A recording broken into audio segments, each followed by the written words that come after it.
Olá, gente, tudo bem? Estamos aqui no AmiCast, Ami.cast, nosso 26º episódio, e peço que vocês se inscrevam no canal, né, para acompanhar a gente em todos os episódios, e não esqueça de dar o like. Ok? Hoje, no 26º AmiCast, eu vou apresentar sozinha. Hoje, meu companheiro psiquiatra Marcelo Peixoto e o Marcelo, psicólogo, eles não puderam estar aqui. E eu vou receber a Isabelle Brasil, que é a convidada de hoje. Ela vai falar sobre atividades culturais e qual a relação entre as atividades culturais e a saúde mental. Bem-vinda, Isabelle. Obrigada, Mônica. Obrigada pelo convite. Estou muito feliz de estar Eu aqui também. compartilhando com vocês um pouquinho do meu conhecimento. Sim, aliás, desde a primeira vez que eu te conheci, eu fiquei super empolgada de conhecer o seu trabalho. E hoje a gente está aqui, eu quero dividir com o público, com as pessoas que acompanham a gente, que deve ser muito linda a história, né? Tem muita coisa para a gente conversar. Então tá, então vamos começar. é, fala um pouquinho do que do que são as atividades culturais e o que você faz com elas dentro da saúde mental. Sim. Eu acho que é importante falar da área que eu atuo, né? E aí de Sim, onde eu falo, porque eu acho que todo conceito traz também a área que a gente atua para explicar um tanto de onde a gente fala. com E aí, certeza. quando eu falo de atividades, é um termo bem divulgado e bem conhecido na terapia ocupacional. E a gente entende que as atividades são tudo que a gente faz no cotidiano, então tudo que a gente faz no dia a dia.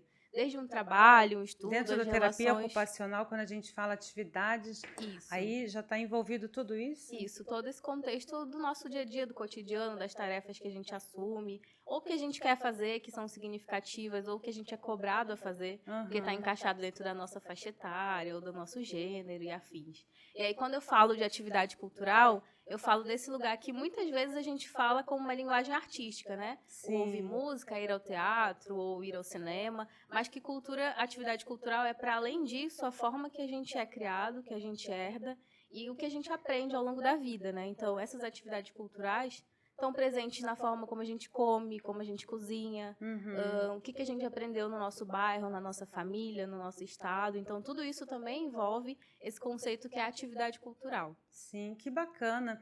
Eu acho que dentro da psicologia tem uma linha da psicologia que trabalha bem a cultura, né? Que eu acho Uhum, que agora está muito em evidência, né? Na verdade, já estava, né? Mas uhum. agora vai retomando isso, porque não tem como a gente, no Brasil, não falar de cultura, né? Cada lugar tem um tipo, um Sim, perfil. E eu acho bacana também que você vem do Pará, né? Passou sim. pelo Rio e aqui em São É. Paulo.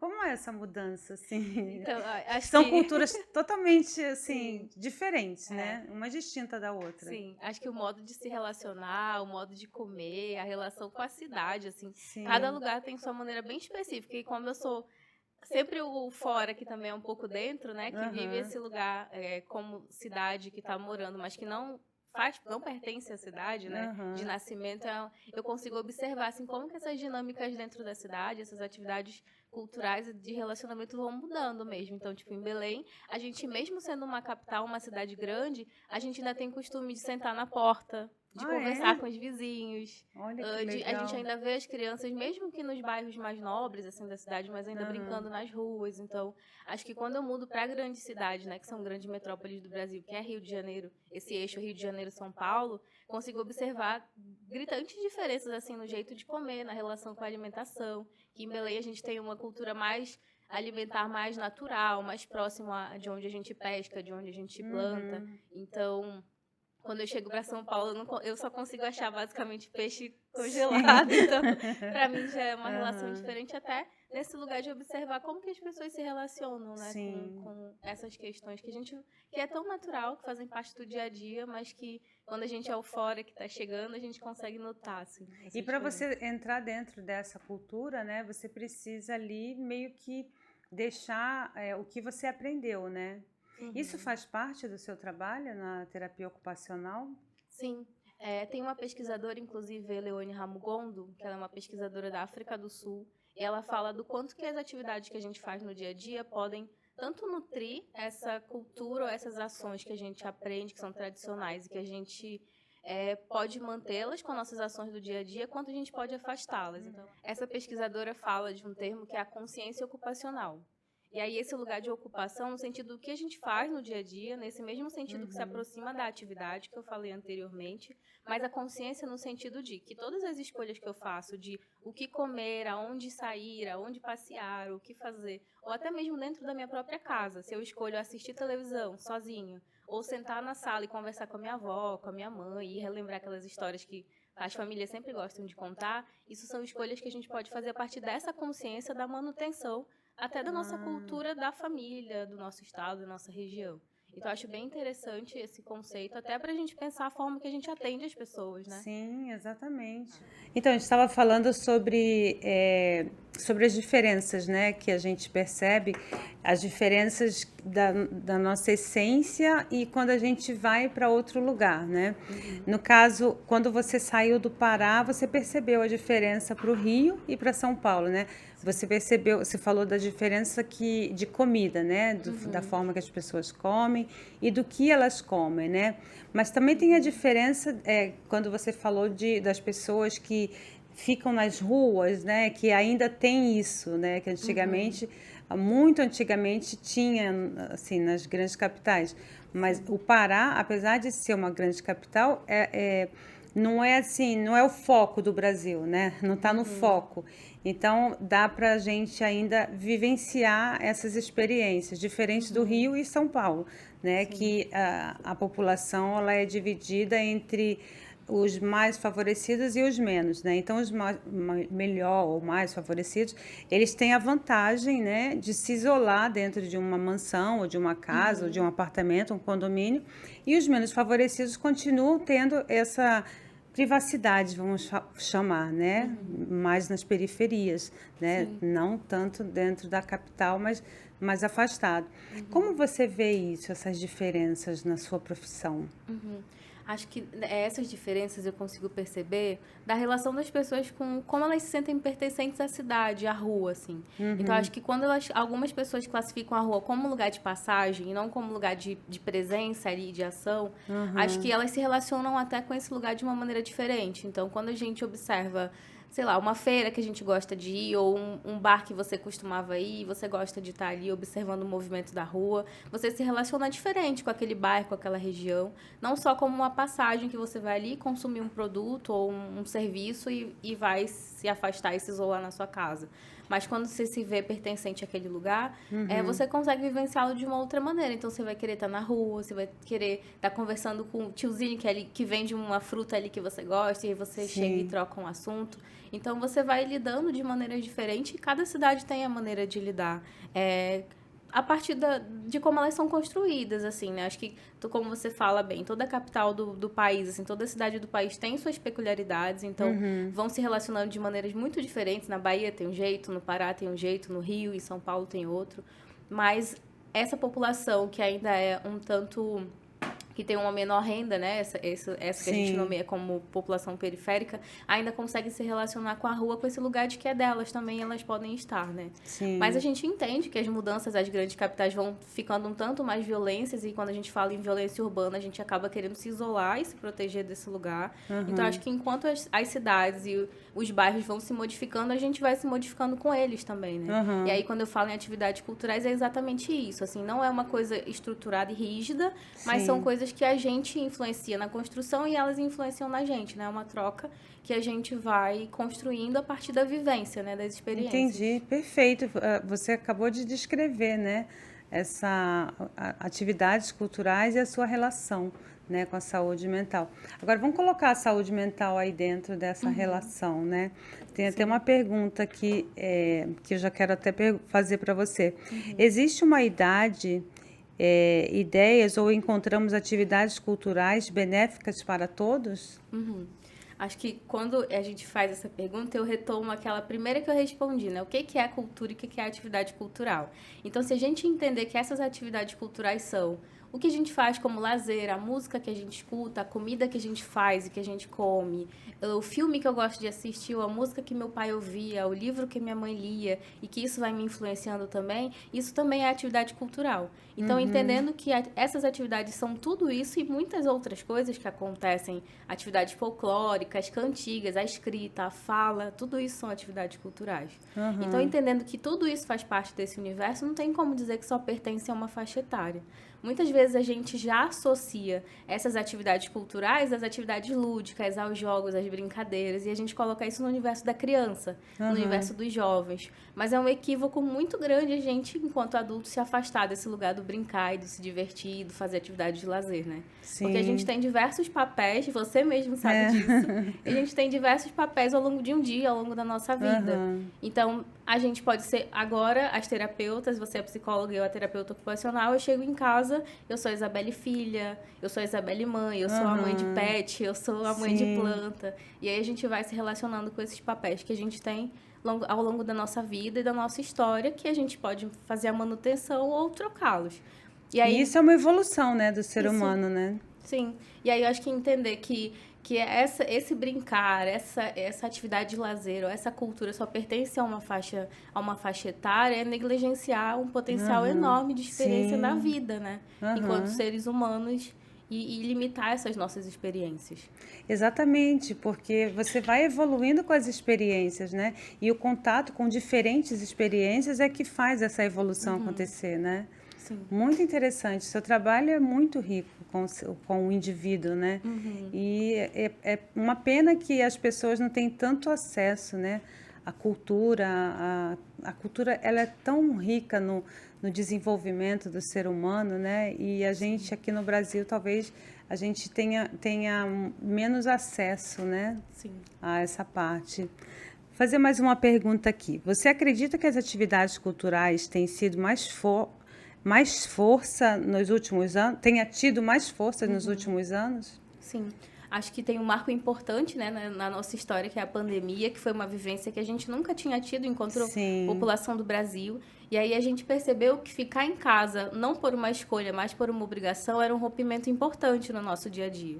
Então, quando a gente se afastou daquela reunião com os amigos, da família, a possibilidade de ir ao cinema ou de sair para ir num parque, a gente entendeu o quanto era importante ter atividades culturais e quanto isso era importante para a saúde mental. Sim. Então, muitas pessoas começaram a buscar cursos online, lives, exposições online. Então, a gente foi adaptando a forma que consumia essas atividades culturais para fazer essa manutenção da nossa saúde mental, né?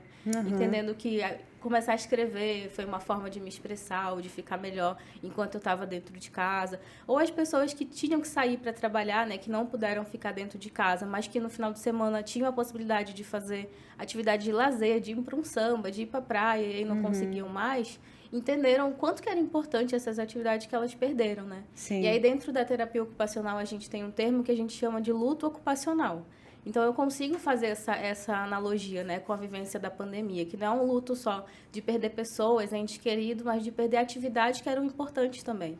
Então, quando a gente fala desse luto das ocupações, é de vivenciar esse afastamento de coisas que eram significantes pra gente e a gente não pode mais viver, assim. Então, a gente pode dizer que a gente teve um luto ocupacional quando veio a pandemia e a gente ficou dentro de casa, né? Porque foi um rompimento da rotina bem importante. Sim.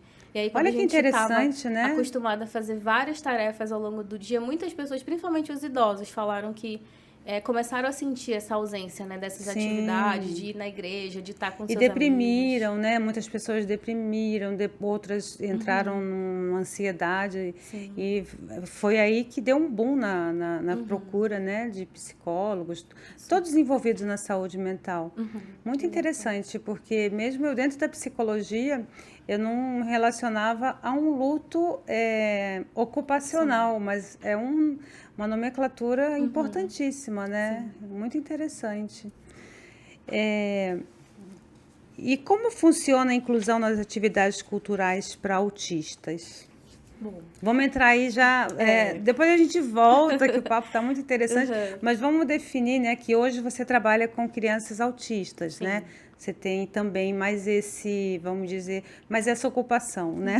Sim, mais esse papel. Para quem não sabe, eu faço parte da equipe Ame-se, né? Atendo É. aqui no Espaço Aba. Então, acho que o nosso público majoritário hoje são crianças autistas, né? São pessoas Sim, dentro do espectro. E aí fiquei pensando nisso, né? Nesse processo de inclusão, de acessibilidade, que a gente pode chamar. E aí eu penso que primeiramente, é importante a gente pensar na acessibilidade atitudinal. Quando a gente pensa em qualquer público que precisa de uma intervenção diferenciada, né? E sim, aí essa acessibilidade atitudinal é um termo que vai explicar que antes de qualquer adaptação do ambiente, uma rampa ou o braille, é importante que as pessoas sejam capacitadas para atender às demandas daqueles sujeitos. com Então, certeza, a né? Estejam atitude, preparadas, mesmo né? que eu não tenha uma rampa ou nada, se a minha atitude for uma atitude acessível, eu vou chamar uma população para estar na minha clínica ou Aham, no aparelho cultural que eu tenho, no museu que eu tenho, e vai se sentir aceita, vai se sentir acolhida e, de repente, até vai querer voltar, né, para sim. participar dessas atividades.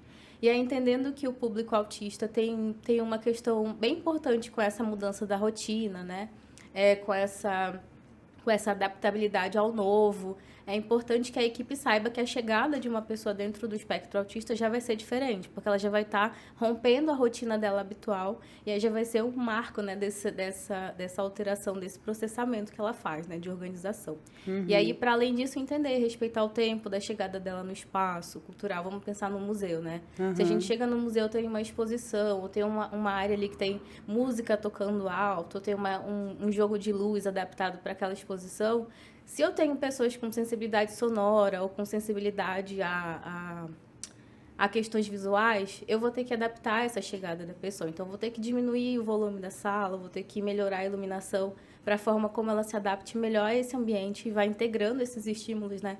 Para que não seja algo prejudicial, mas que ela consiga participar dessa atividade. E, para além disso, né, acho que se você vai apresentando para ela o que vai ser feito no dia, que atividades vão ser feitas, que salas eles vão entrar. Acho que essa antecipação é importante também, né, para a pessoa Preveni-los, que tem né? o autismo, porque eles gostam desse lugar da previsibilidade, né, da Seria uma organização segurança para e de não eles? lidar com a incerteza, né? Porque eles têm, geralmente, essa questão da organização da rotina e da mais rígida do que pessoas que são neurotípicas. Então, com essa organização mais palpável, mais objetiva, né? Auxilia bastante a pessoa dentro do espectro a lidar melhor Qual a com diferença esses das estímulos. neurotípicas? Porque antigamente a gente falava pessoas normais, né? Pessoas, mas aí a gente começou a questionar o que é normal. Então é Ah, melhor falar sim, que é são neurotípica ou neurotípicas. neuroatípica, e aí é um termo mais respeitoso às demandas das pessoas. Sim, é importante respeitar isso, né? Porque acaba que as pessoas, a gente chama as pessoas pelo. Aquela criança é autista, né? Ela não é autista, né? Ela tem um transtorno espectro autista. Ela tem, ela não é, né? Isso. É importante a gente colocar essa diferença, né? Exato. É, você acha que houve diminuição de incentivo dessas práticas nos últimos tempos dentro da sua área? Sim, acho que a atuação da terapia ocupacional com a cultura é um tanto nova, assim, né? A gente sempre usou, acho que a psicologia também, sempre usou a cultura como lugar de recurso terapêutico, então, o meio entre o nosso atendimento e o paciente, mas com a atuação dentro das políticas culturais é um assunto que vem mudando ao longo do tempo e a gente vem se debruçando mais. Mas acho que a cultura dentro de algumas gestões, alguns governos são pautas que têm um peso mais importante e outros têm menos. Sim. Então, a gente vê um desincentivo à cultura ao longo do tempo, né? Não como pauta prioritária, mas é importante frisar que essas pessoas que fazem cultura, que são artistas, têm um interesse enorme em manter essas atividades acontecendo, né? Então, quando a gente para até para pensar nessa relação com a saúde mental, uma pessoa que não tem muito recurso financeiro para acessar outros espaços, mas sabe que lá no seu bairro tem uma oficina de artesanato, acho que esse lugar que a gente falou de pertencer à cidade e ela entender que pode sair de casa, se arrumar e participar dessa atividade, conhecer pessoas novas, fazer essa oficina de artesanato vai ser extremamente benéfico para a saúde mental dela. Porque a gente tem uma mania também, né, enquanto profissionais, de institucionalizar esse lugar do cuidado. Então, a gente cuida da saúde mental aonde? Mas acho que a vida e esse possibilitar a autonomia e a independência das pessoas também é uma forma de ofertar cuidado. Sim, com certeza. E eu acho super, eu sou super a favor de ter a cultura, atividades, né? Eu não considero nem que esteja fora, assim, seja fora do tratamento. Eu considero dentro, tanto que aqui na clínica, quando tem alguma coisa diferente assim, né, que possa acrescentar no tratamento, não só da fala com o paciente, eu sou super a favor de trazer e implantar, porque eu acho que tudo isso acrescenta e ajuda no desenvolvimento, né, do indivíduo. A gente tem como exemplo até a Anísio da Silveira, Dona Ivone Lara e outros profissionais Sim. que entenderam que a arte, né, esse uso da arte como recurso era importante para esse cuidado. Exato, as pessoas às vezes elas acham que arte é coisa de quem não tem o que fazer, né? Tem pessoas que pensam isso, né? Mas não é, a arte, ela é tão rica e quem entende de arte, eu acho assim, de uma inteligência, né? Que é um outro nível de inteligência, né? As pessoas que são ligadas às artes, né? A gente vê que são pessoas diferenciadas, né? Tanto da arte da música, do desenho, né? Todos os lugares que envolve arte. Né? Que a arte é isso, a psicanálise é uma arte, a psicologia. Quando a gente traz a história da psicanálise, eu vejo a arte dentro da história ali do paciente. E é bem bacana. Sim. Mas vamos continuar com as nossas perguntas. Você acha que houve diminuição de... já perguntei, né? Você falou que depende do governo, né? Sim. Uns querem mais para o capitalismo. Exatamente isso, que eu vou até, assim... Eu acredito que dentro do capitalismo tenha lugar para a arte, sim. Né? Porque a arte não é só um quadro que custa caro pra caramba, né? Às vezes um artista que está se descobrindo, ele pode fazer algo tão bacana quanto aquele artista que tem os quadros mais caros, né? Sim. Então, e é isso, é descoberta, porque você imagina quando alguém está pintando, né, uma tela ali, como aquela pessoa está viajando para pintar aquilo.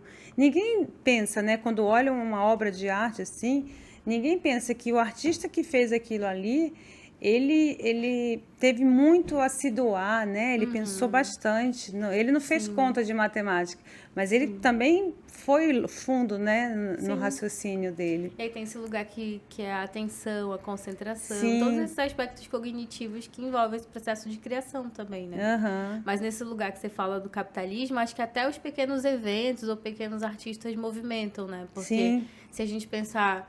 um evento grande vai movimentar, obviamente, um valor maior, mas um evento pequeno também movimenta o valor naquela comunidade que ele está inserido, no lugar que vai acontecer. Então, mesmo que seja um mercado paralelo, né? Mas vai ter alguém vendendo ali um isopor com alguma coisa e vai estar movimentando a economia de alguma forma. A gente vê muito no Nordeste ainda, né? No Norte, Nordeste, muita cultura, né? Sim. Aqui pro Sudeste ainda, mas a gente vai alavancar mais isso, né? Você acha que a geração Z tem dado pouca atenção para as atividades culturais? Essa pergunta eu achei polêmica. Eu faço parte da geração Z, eu acho, né? Acho que eu faço parte da geração Z. E aí eu fiquei pensando nela, assim, enquanto eu mesma, né? Fiquei pensando nessa minha conexão com dar atenção ou não dar. Eu acho que essa pergunta foi com relação a parte de... Como chama, gente? Me fugiu. Parte de celulares, Eu fiquei pensando nisso também, né? Mas aí é isso que eu digital, fiquei né? refletindo. Esse mundo digital. Se a gente não só mudou a forma que consome a cultura. E agora a gente está mais focado numa cultura digital, né?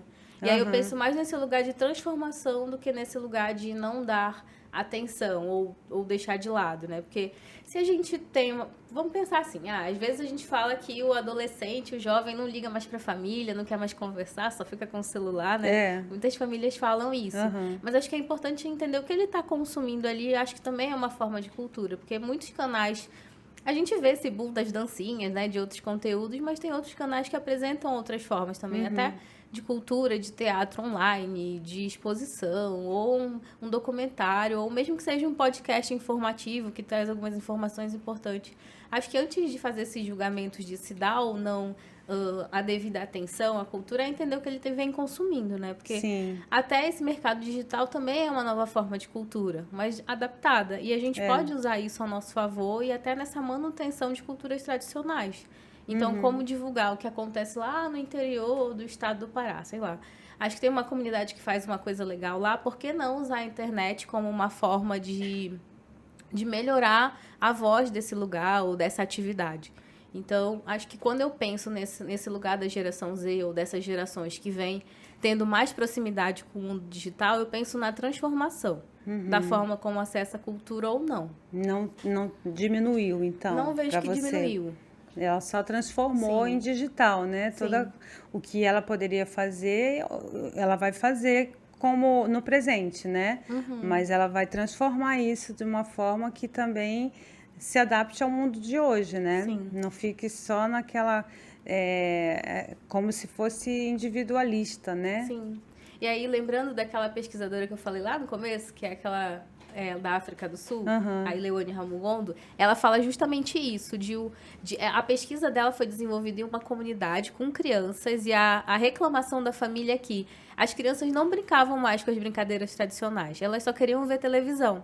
E aí ela foi nas casas ver como que era a cultura da família, para eles reclamarem sobre isso. E ela percebeu que os pais, os avós, também não brincavam mais. Ah, Então, eles também ligavam a televisão e também só ficavam ali assistindo, né? Então, às sim. vezes a gente coloca só a culpa na geração, e eu vou defender a minha geração Z, mas às vezes a gente coloca só a culpa na geração, mas também não observa como que a gente está tendo relação com isso dentro de casa. E aí, se a gente está apoiando a manutenção do que a gente queria que tivesse acontecendo, ou se a Sim. gente está incentivando esse afastamento e essa aproximação do celular, do tablet, da televisão, É das telas à interessante, né, frente. isso, porque os pais, eles querem que os filhos tenham uma vida como eles tiveram, mas eles também não proporcionam os filhos vivenciarem o que eles viveram, né? Então, não tem como passar, né, isso. Exato. Exatamente. De que forma podemos incentivar as pessoas a consumirem cultura? Essa pergunta eu achei polêmica também. É polêmica? É polêmica porque cai naquele lugar, muitas vezes, que a gente observa as pessoas com uma visão hierarquizada do que é cultura. Então a gente pensa naquele lugar de eu vou em tal lugar levar cultura para aquela pessoa, para aquele povo. Quando na verdade, por tudo isso que a gente já conversou, a gente conseguiu entender que a cultura já está lá. E as pessoas já têm a cultura, só que da forma delas. Então, quando a gente fala em incentivar o consumo da cultura, é um lugar bem delicado para se conversar, para a gente não se colocar no lugar de detentor da cultura, que vai apresentar para aquela pessoa, para aquela família, uma forma de consumir cultura, porque não existe. Sim. Existem várias. Se a gente entendeu que cultura é música, que é pensamento, que é ouvir e contar história, que é comer, então o mais importante para esse incentivo acontecer é a gente entender como que as atividades culturais acontecem naquele lugar, como que elas acontecem na vida dessa pessoa e como a gente pode incentivar. E enquanto profissionais da saúde mental, a gente pode pensar não nessa palavra incentivo do consumo, mas ampliação de repertórios. E aí, como que a gente pode ampliar o repertório cultural daquela pessoa? E aí é um lugar que a gente pode usar até como recurso de atuação. Porque a gente pode propor um atendimento um dia que não seja clínico, que não seja na sala, mas um atendimento que a gente vai levar lá no museu. E aí já vai proporcionar uma outra experiência que ela tá na vida, ela tá na rua, ela tá observando o movimento do dia a dia e como que ela vai lidando com essas questões, né? No lugar que eu trabalho de manhã, que é um CAPS, né, a gente pensa bastante nisso, de como a gente pode acessibilizar os pacientes graves, esquizofrênicos e outros diagnósticos afins para proporcionar que eles vivam a cidade de uma forma mais humana, mais possível, né? Mais acessível. Então, acho que quando a gente fala desse lugar de incentivar o consumo, é um lugar bem delicado para a gente conversar, para a gente não se colocar naquele lugar de detentor do poder e conhecimento, mas num lugar mais aberto de troca, de Sim. expansão das vivências, das possibilidades. Talvez a pessoa que tenha feito essa pergunta, ela estivesse falando de cultura no geral, né? Carnaval é cultura, né? Todos esses folclores são culturais, né? Sim. Então, talvez possa ser dessa forma. Mas quando a gente fala de terapia ocupacional dentro atividades culturais, né? E a terapia ocupacional, dentro da saúde mental, talvez a gente esteja especificando isso que você acabou de falar, né? Sim. Mas a gente pode falar também da cultura que o país possa fornecer para as pessoas, Sim, né? mas de maneira geral, acho que como a gente pode incentivar esse consumo é divulgando, acho que apoiando artistas que a gente conhece, Sim, se tem uma exposição, convidar pessoas, divulgar nas nossas redes sociais, sim. mesmo que a gente tenha uma comunidade pequena, mas Aham. fazer com que a nossa voz chegue em outras pessoas também. Então, se você conhece um evento legal que vai ter, que você acha que é positivo, acho que a gente pode fazer esse movimento de divulgar, Sim. de proporcionar às pessoas informação também. Aham. Acho que um livro que a gente gosta de ler, que acha que ele que é positivo, que outras pessoas podem ler também, a gente pode divulgar. Ou participar Eu mesmo. divulgo assim, eu deixo sempre na mesa um livro que eu gosto, eu deixo ali para a pessoa ver que é E um se livro. interessar. Eu divulgo Sim. dessa forma. E tem alguns movimentos que fazem até isso na rua, né? De deixar livro no ônibus, ou de deixar livro nos lugares para as pessoas tentarem pegar. Acho que tem muitas formas que a gente pode incentivar. Até mesmo apoiando ONGs que fazem atividades, pensando nessas pessoas que fazem essas atividades adaptadas.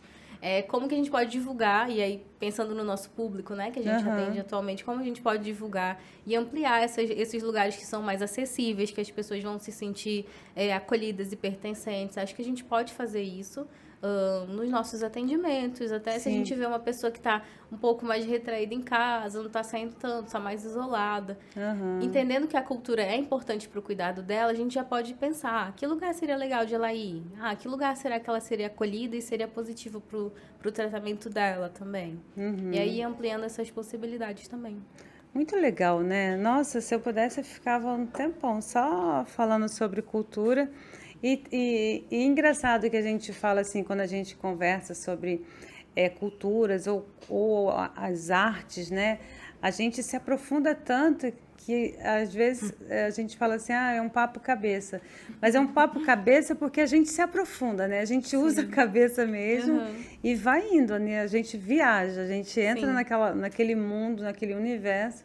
E a gente viaja. lembra também do que a gente gosta de fazer. E aí vai ouvindo, vai lembrando, poxa, realmente, quando eu faço isso, né? Eu sinto vai melhor. ligando uma coisa com a outra, né? Eu tô aqui viajando na nossa conversa. Eu atendi uma vez um paciente, quando eu trabalhava na reabilitação física. E a maior demanda da pessoa era, eu sinto muita falta de ir em reuniões familiares, ir em festa. E aí, depois que eu tive AVC, eu não consigo mais. Eu sinto muita falta de ir pra praia, tomar banho de mar, pegar sol, e eu não consigo mais. Porque não pode pegar sol, tem algumas questões clínicas que limitam, então a pessoa sentia muita falta Isso é um disso. luto também, né? Isso é um luto também. E aí a gente entendendo que trabalhando com saúde mental, trabalhando com os sofrimentos e trabalhando com essas ausências que as pessoas vão sentindo às vezes e que vão piorando esse quadro, é um lugar super importante para a gente pensar. Que muitas vezes as demandas que chegam não consigo mais fazer tal coisa, não sinto mais vontade de fazer isso. Então, acho que as primeiras demandas vêm dessa desconexão com essas atividades que foram prazerosas. Foi arrancada delas, né? Sim. É triste, né, isso. Vamos agora a outra pergunta. Onde encontramos lugares acessíveis para praticar atividades culturais? Bom, vamos falar assim, generalizando. Eu fiz uma pesquisa, vou falar Você de fez São uma Paulo. pesquisa? Então eu quero saber também, que eu quero Mas aí ir. também vou falar de outros lugares, que eu acho que é legal as pessoas conhecerem. De São Paulo, eu achei um dado bem importante, que é que no site oficial da cidade de São Paulo, tem um lugar que é a aba de cultura, que lá a gente pode consultar todos os serviços culturais que tem na cidade. E aí, dentro dessa Olha que interessante, aba, eu não sabia dentro disso. dessa aba dos serviços, a gente pode ver a descrição dos eventos que vão acontecer, se eles são acessíveis ou não, qual público é o foco daquela ação. Então, acho que é um lugar bem legal, porque já abrange todas as ações da cidade, de todas as regiões, Zona Sul, Zona Norte, afim. E aí lá eles divulgam que ações vão acontecer mensalmente, quais são essas atividades, quais são os objetivos e se elas têm acessibilidade ou não. Então, acho que é um dado bem importante até para a gente pensar, né? Nisso que a gente acabou de conversar, de possibilitar. Sabe o que você falando agora, eu penso no domingo. Ir para o parque é uma atividade cultural, né? Porque tem tanta coisa acontecendo, né? Às vezes as pessoas vão ali para fazer alguma atividade cultural. Sim. E eu sempre penso nisso. Agora você falando, eu acho que parque, né? Assim, Sim, no também. geral, né?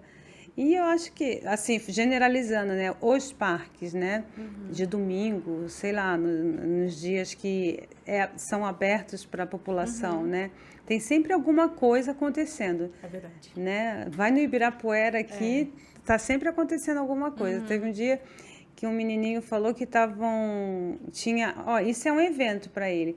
Estavam vendendo Nutella com sorvete, alguma coisa assim, de café da manhã. Então é uma atividade, né, diferente. Foi caminhar no parque, foi andar e tinha alguém ali vestido de alguma coisa fazendo isso, proporcionando às crianças, né? Sim, legal. É bem legal, né? E aí eu queria dar alguns exemplos de lugares acessíveis que eu já conheci e que eu sei que acontecem. E acho que para o público que a gente atende, que a gente está falando também, é importante divulgar.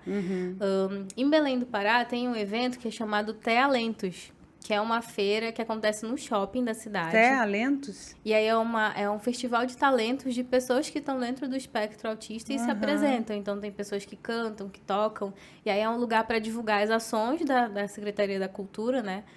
Que está fazendo um trabalho bem importante com as crianças e adultos que têm autismo, mas que também, para além desse lugar, para desestigmatizar essas pessoas, eles vão não só como lugar de pessoas que são atendidas, mas de pessoas que fazem cultura também. Então, eles cantam, eles tocam, eles declamam poesia.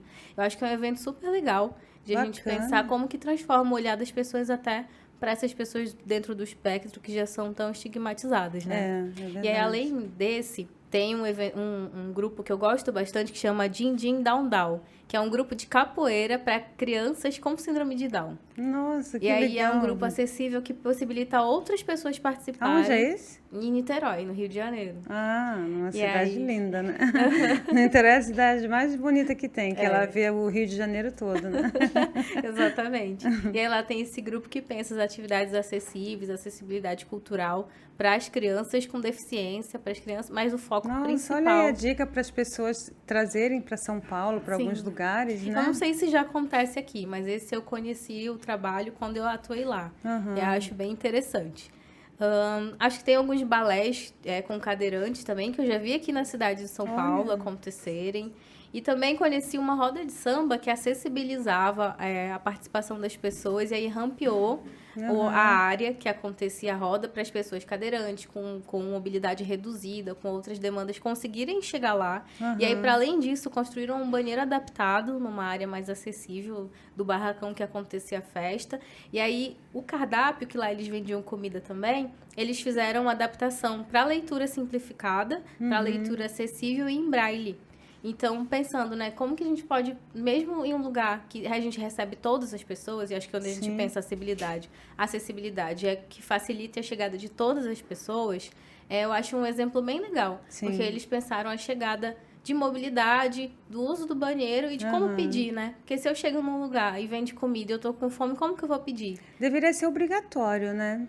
Ter essas rampas de acesso para cadeirantes, né? Eu acredito que tenha uma lei que seja obrigatório, porque não é porque você é cadeirante que você... Exatamente, como que ele vai comer, né? Vai entrar num restaurante para comer se não tem acesso para ele. Ele não come? Sim, exatamente. E aí, esses são exemplos de ações e lugares acessíveis que eu gosto bastante. Porque tem ações diversas, né? Para crianças com TEA, síndrome de Down, para pessoas com mobilidade reduzida ou deficiência visual. E aí eu gosto bastante desses exemplos, porque aí mostra o quanto que, quando a gente pensa em acessibilidade, a gente pensa em um público que tem uma demanda específica, mas que vai facilitar para todos também. Sim. Parece que quem está dentro da cultura pensa em todo mundo, né? Pensa, não tem esse egoísmo, né? Quando eu falo egoísmo, é que tem um olhar para diferentes pessoas, né?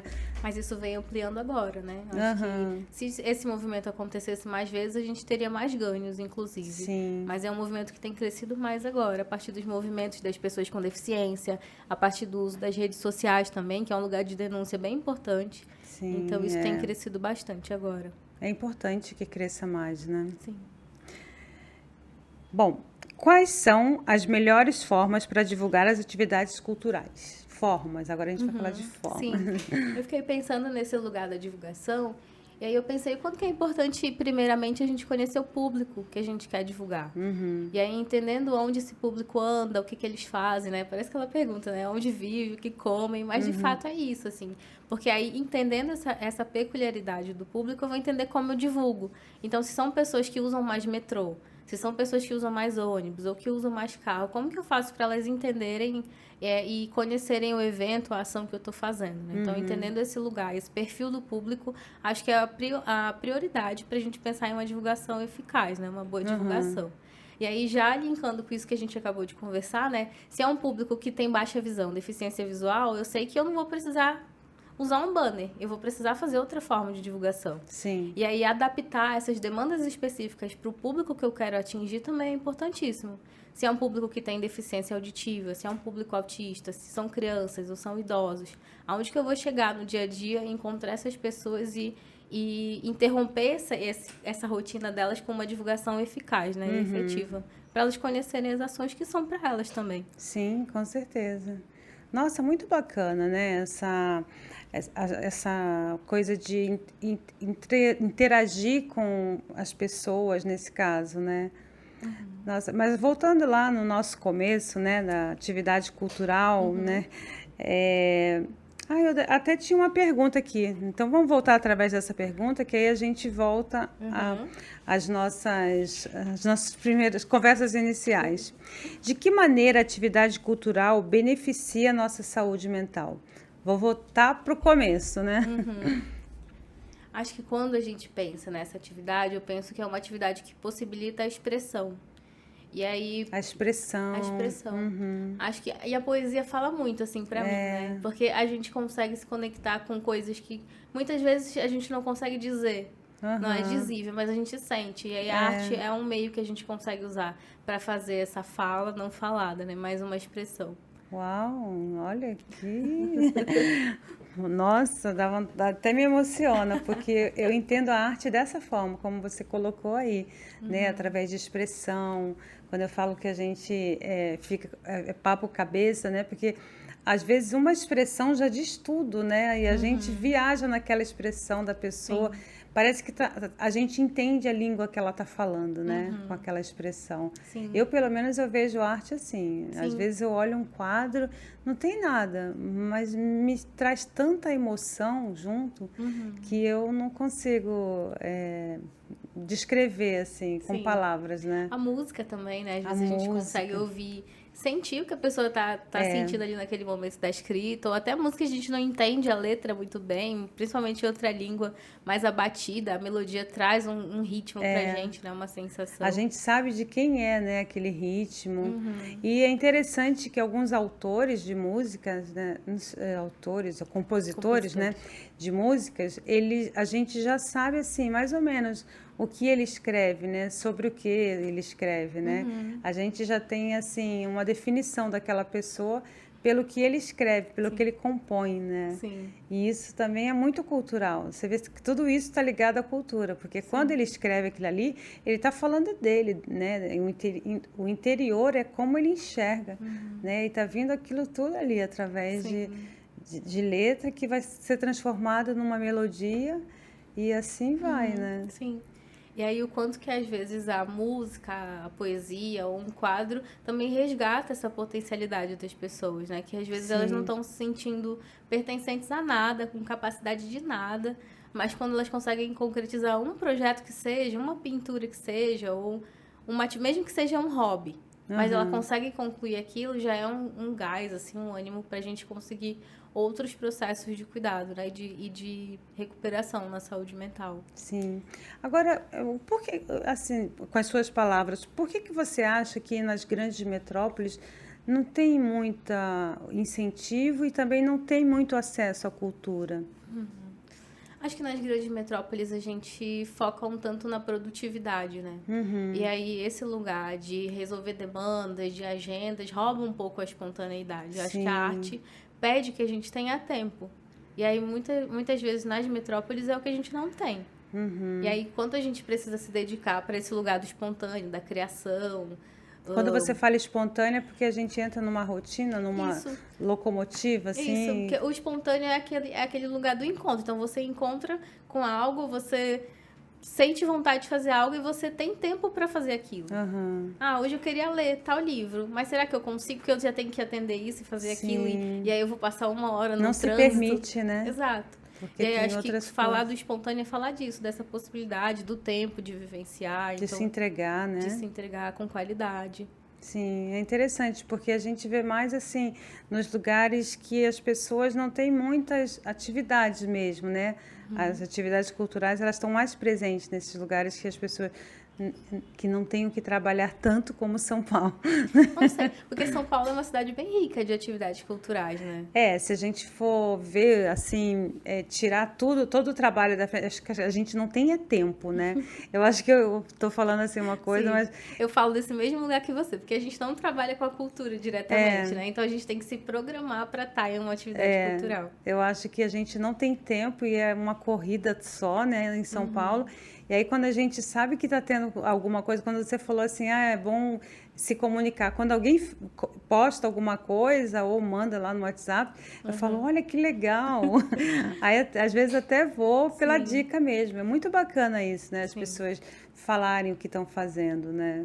De cultura. Muito legal.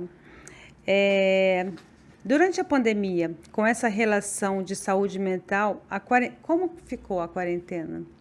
Então, acho que com a pandemia a gente começou a ver maiores casos aparecendo, pessoas sendo mais diagnosticadas, mas acho que o que mais me chama a atenção é esse lugar do isolamento, da conexão com a esperança, assim, a desconexão com a esperança. Então, quando a gente vê essa ampliação do sofrimento, é porque a gente estava num lugar de incerteza, assim. Sim. E aí, acho que o boom do sofrimento psíquico chega e do diagnóstico chegam porque a gente começou a experimentar sensações que a gente nunca tinha tido antes. Que é esse lugar de o que vai acontecer amanhã.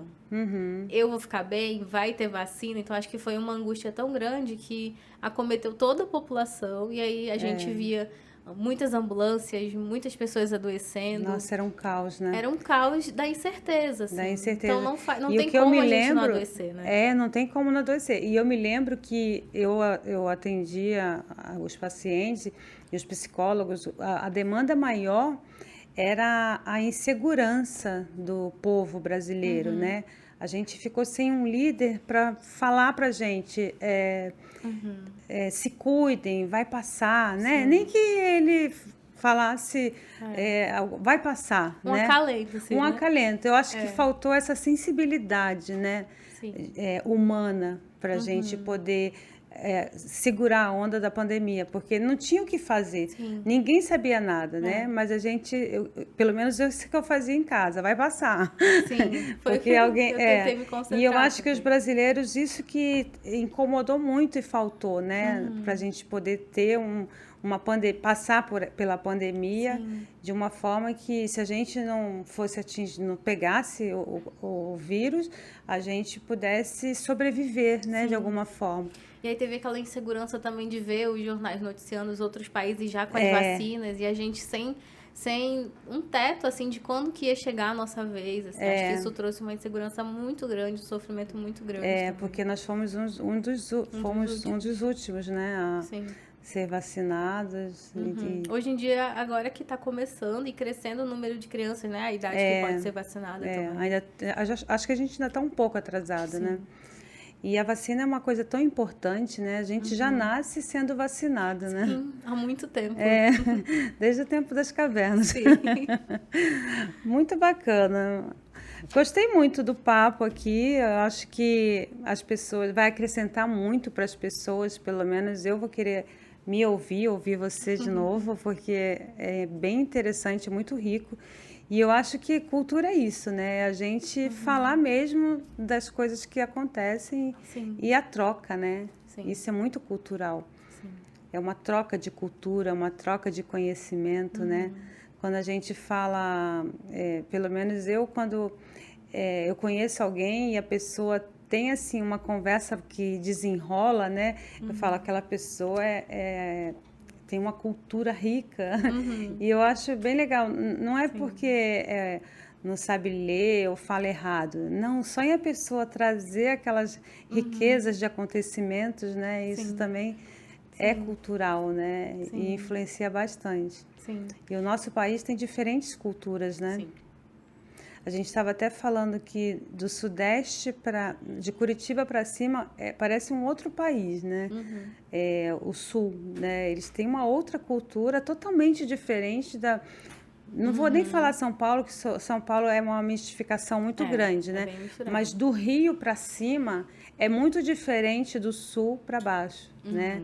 É assim, parece dois Toda polos, né? micro-área é uma área muito diferente.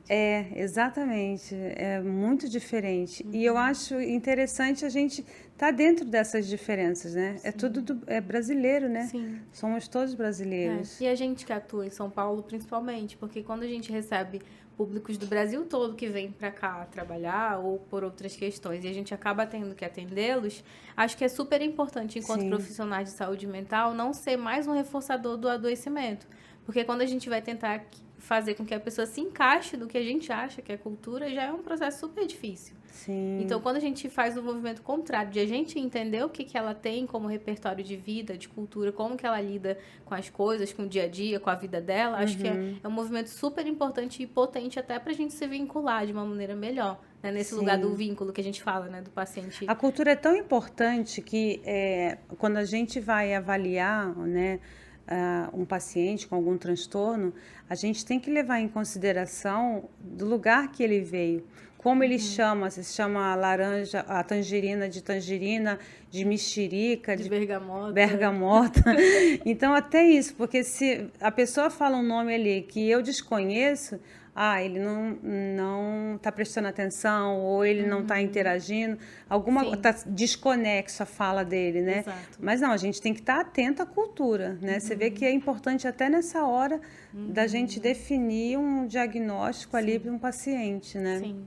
Eu tenho uma amiga que, quando a gente trabalhava juntas, ela sempre falava assim, quando eu falava, tô atendendo um homem que tem essas características, tá sem trabalhar e tá um sofrimento muito grande por isso, ela falava, ele é do Nordeste?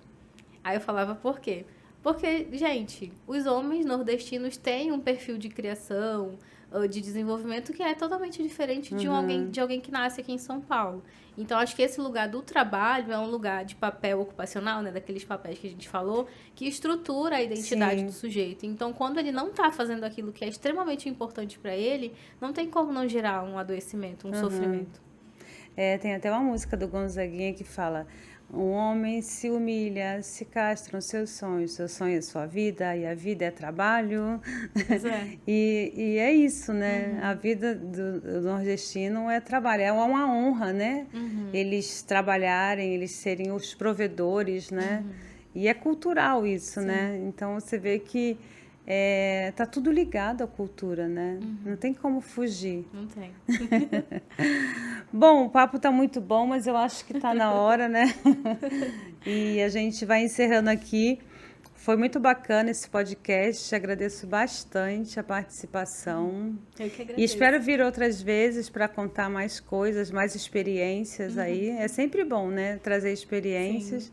E eu espero que você volte para a gente enriquecer mais ainda essa clínica, né, também. Sim, eu vou adorar, adoro falar. Não sei se vocês perceberam. Não, nós duas, né? Até que eu deixei você falar. Mas foi ótimo, gostei bastante. Vou sair daqui já rica de cultura. Obrigada, Mônica. Agradeço novamente pelo convite. Estou bem feliz de ter estado aqui com você e conversado um pouquinho sobre tudo isso que a gente falou, né? Que é cultura e o que ela envolve. Nossa, foi tão cultural isso hoje que foi meu primeiro podcast sozinha. E foi ótimo, viu? Foi ótimo, foi cara a cara, né? Ali você falando, e foi que eu consegui me concentrar assim dentro do interesse meu, né? Que eu amo cultura. A cultura para mim, a arte tá no meu sangue, na minha veia, e eu vejo em tudo. Até numa planta eu vejo, se essa planta secar, dá para fazer isso, aquilo, tudo eu vejo uma forma de transformar alguma coisa.